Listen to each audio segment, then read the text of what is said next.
በትናንትናው ዕለት በማያናማር በታይላንድ እንዲሁም በባንኮክ የደረሰው የመሬት መንቀጥቀጥ እጅግ በጣም ከባድ ነበር። ሁለት አይነት የመሬት መንቀጥቀጦች ነበር የደረሱት። በዚህም እስካሁን ድረስ እንደተነገረው ከሆነ ወደ 1000 የሚጠጉ ሰዎች ህይወታቸው ሊያልፍ ችሏል። ይህም ቁጥር በ10 እጥፍ ይጨምራል ተብሎ ይጠበቅ ይገኛል። ምክንያቱም ዲዛስተሩ እጅግ በጣም ከባድ ነበር። ይህን ዲዛስተር ከሚያሳዩ ቪዲዮዎች መሃል የተወሰኑትን ላሳያችሁ ምን ያህል ከባድ እንደነበረ ማለት ነው። ብዙዎቻችሁ ይህንን ቪዲዮ ተመልክታችሁታል፣ ነገር ግን ሌሎቹን ላሳያችሁ። ለምሳሌ ይህ በባንኮክ የሚገኘው እጅግ በጣም ረጅም የሆነ ቢልዲንግ ነው። ይሁት ሲንቀሳቀስ አይታችሁታል።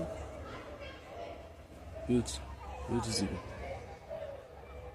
ይህን ያህል ከባድ ነበር። ይህ ደግሞ በአንድ ሆስፒታል ውስጥ የተቀረጸ ቪዲዮ ነው። እንደምትመለከቱት ሐኪሞቹ ህፃኖችን እንግዲህ ፕሮቴክት እያደረጓቸው ነው። ይሁት እንዴት ባውንስ እንደሚያደርግ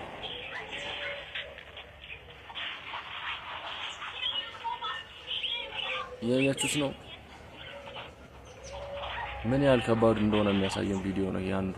ሌላኛው ደግሞ ይሄ ሞር ዲስክራይብ ያደርጋል። መሬት ላይ የተቀረጸ ነው። ይሄ የምታዩትን ውሃ እንግዲህ መሬቱ እጅግ በጣም ከመንቀሳቀሱ የተነሳ ግራና ቀኝ እንግዲህ ሲውለበለብ የሚያሳየን ቪዲዮ ነው። በዚህ ቪዲዮ ብቻ ምን ያህል መሬቱ ሲንቀሳቀስ እንደነበረ እንግዲህ እናንተ ማስተዋልና ማየት ትችላላችሁ ማለት ነው።